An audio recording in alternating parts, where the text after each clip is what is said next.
Hello, welcome to muttonstyle channel.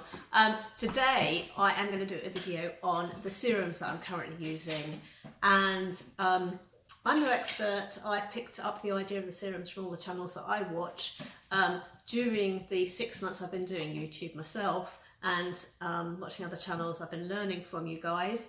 My serum wardrobe, closet, library has increased. I'm using things I've never heard of before. I probably am missing out some things that I should be using for a 56-year-old woman. Maybe I'm storing some things incorrectly. So let me know below if there's anything I should add to my collection, if there's a brand I should be using rather than what I am using, or if I'm storing them incorrectly, let me know. This is Mia. She's saying hi in her own way. Come on, hello, say hello. Mia, Mia. There we go. There we go. Right, now let's go to my fridge and see my serums. Right, so in my fridge, I have not food. I have a whole load of blue bottles. Actually, I do have food. Look, mustard of food. But still, I have my blue and brown bottled serums. I am using at the moment a hyaluronic acid that I got from Amazon, and that is just hyaluronic acid. And I was quite impressed with that because they sent me the company selling it on Amazon sent me an email telling me how to use the product. I was quite impressed. Now, the reason I actually got a separate hyaluronic acid, that's basically all it is, hyaluronic acid hydrating serum, is because I had read some quite nasty things about how hyaluronic acid is produced, and I wanted to make sure I was having a vegetarian source rather than a animal source. The products have hyaluronic acid in, and I haven't looked into the source, but I wanted to yeah, this one comes from either soybean or pea or something. Anyway, so it is a vegan hyaluronic acid. Then I also use in the morning, I'm using the timeless vitamin C here with the ferulic acid, and alternate mornings I'm using the Matrixyl 3000 or the Matrixyl Synth 6. And my system, I'm going to close the fridge and open it again. Yes, my system is that they're the 3 bottles I'm going to use tomorrow morning. Take them out, and then I put the hyaluronic acid back in and the vitamin C. So my order is hyaluronic acid, then vitamin C, and then my Matrixyl. Tomorrow morning, what I'll do is I'll be taking the hyaluronic acid and I'll put it back in with the other Matrixyl. So and I'll put the vitamin C back with the other Matrixyl, and then this Matrixyl will be on its own, and then the next day I'll be storing it back. So the Matrixyl stay in their place, and I put the other 2 back with the other Matrixyl I'm going to be using the next day. So as I make sure I am using my Matrixyls alternate days. I know, interested to know whether you would use your Matrixyls alternate days, whether you only use the one versions 3000 or the Synth 6, or whether you use them both the same days. Anyway, that's my current system because I don't know any better. I've also got tooth whitening in there. I've got this from the dentist. It's not very good. My daughter is an orthodontic nurse at the practice that they've given me that, so she's going to talk to them and see if they can get me a different one. But it's not making, that's a Philips one.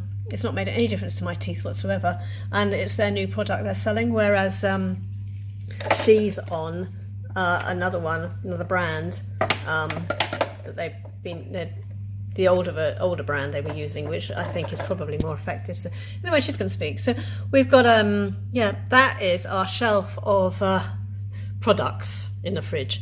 In the evening, I use the Mad Hippie Vitamin A, and I'm keeping that's kept in a drawer to keep in the darkness. I'm not keeping it in a fridge. If I should keep it in the fridge, let me know, please.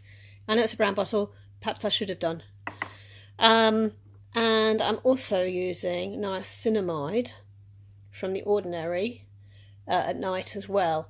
Now, the reason I'm using niacinamide is because Dr. Sam Bunting did a video on how that is really good for the skin in the winter to help it sustain and withstand the coldness. So that's why I'm using the niacinamide.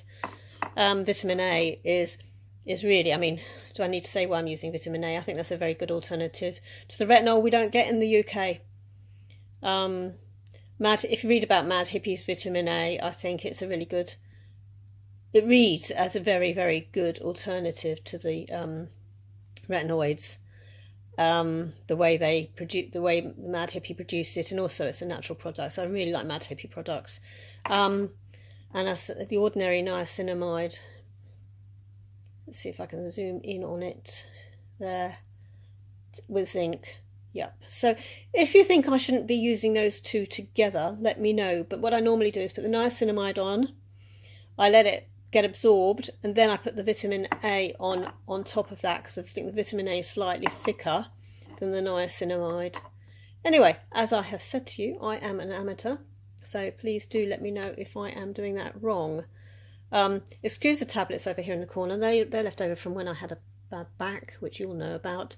Yeah, my diazepam. Okay. I hope that was interesting.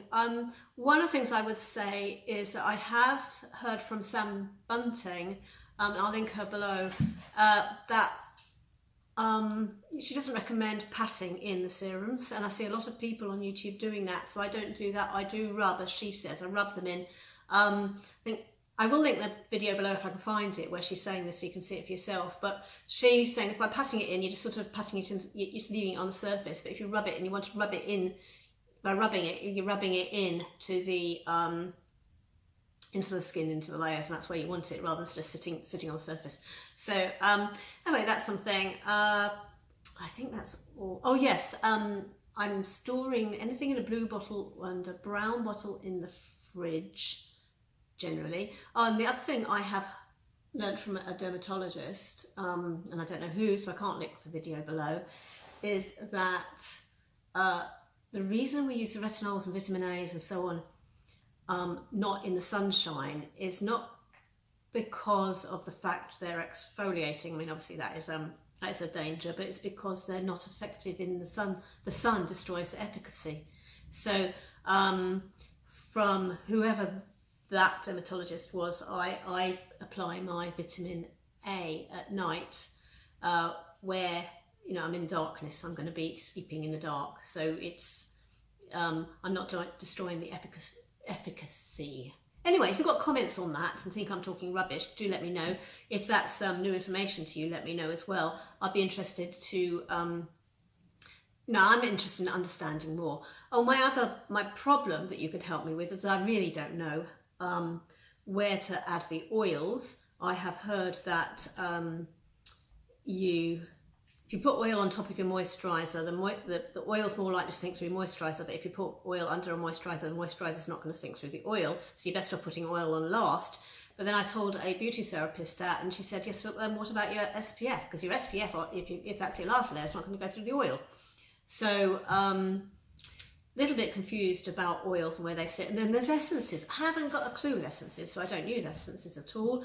At the moment, I'm not using oils because I just really don't know where to put them. Anyway, if you can help me out with that, yes, appreciate it. But other than that, give my video a thumbs up and subscribe to me if you've just come across my channel. Great to have you visiting today, visiting with Mia and I. See you in another video.